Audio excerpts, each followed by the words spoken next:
Hello, everyone. My name is Nyla Hawkins, and today I will be discussing my psychosocial intervention assignment at my fieldwork placement, Pierce for Kids Child Care Center. So, to start, my client's name, for the sake of confidentiality, is Peter. He currently attends Pierce for Kids Child Care Center. He is 5 years old, and he's transitioning from preschool to kindergarten, and his ethnicity is Hispanic.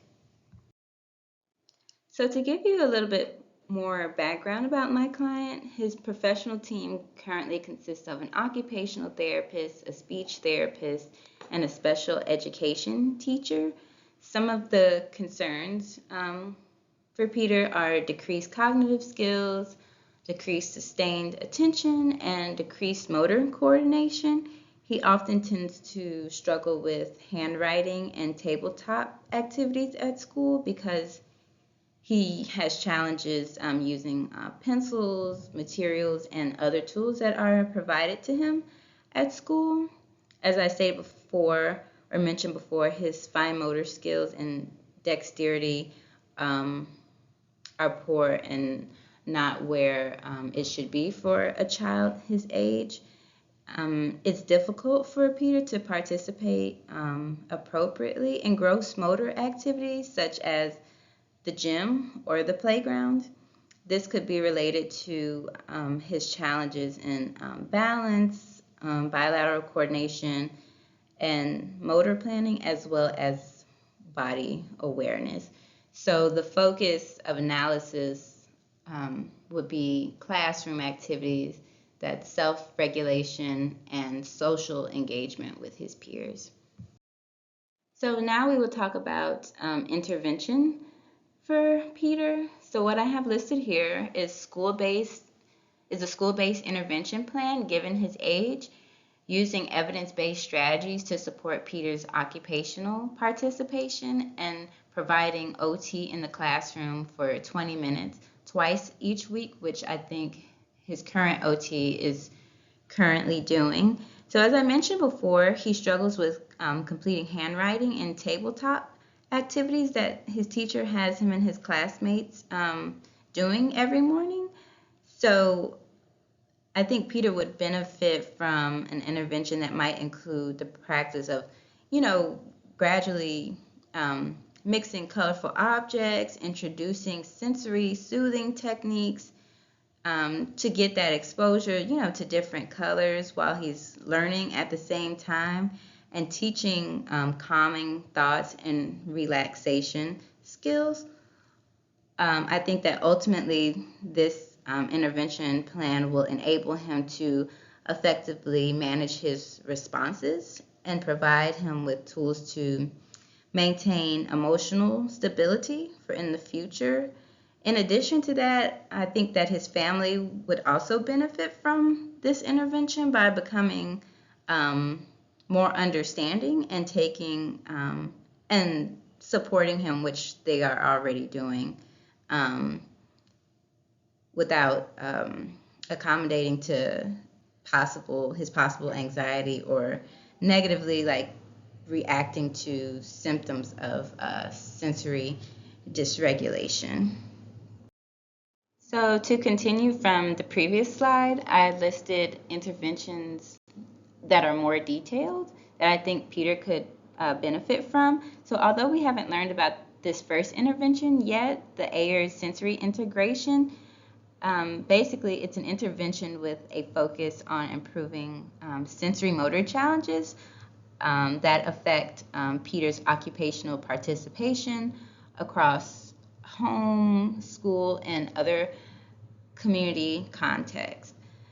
And what I have listed next is the use of maybe doing in classroom yoga to support self regulatory behavior, not only for him, but his classmates too, possibly.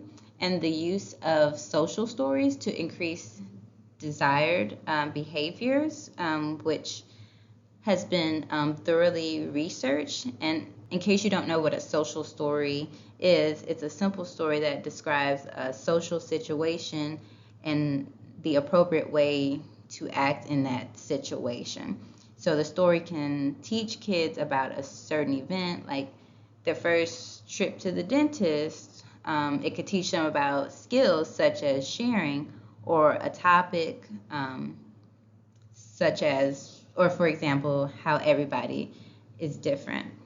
And to, as I stated earlier about wanting Peter to engage more in that social interaction with his peers, a 15-minute small group intervention that focuses on facilitating social interaction with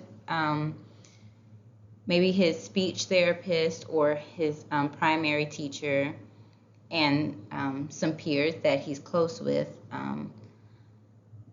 can happen once a week to facilitate that social engagement with his peers, as I stated before. So my rationale for using those interventions that I talked about on the previous slide is to help Peter calm himself, calm his body, asking the teacher for help when needed, and interacting successfully with his peers and classroom activities. So therefore, I believe that those interventions should be able to help him accomplish all of these things. So now we're going to discuss evidence for the usage of the intervention for Peter. So as I stated before, that Peter has difficulty with self-regulations that oftentimes lead to disruptive behaviors in the classroom.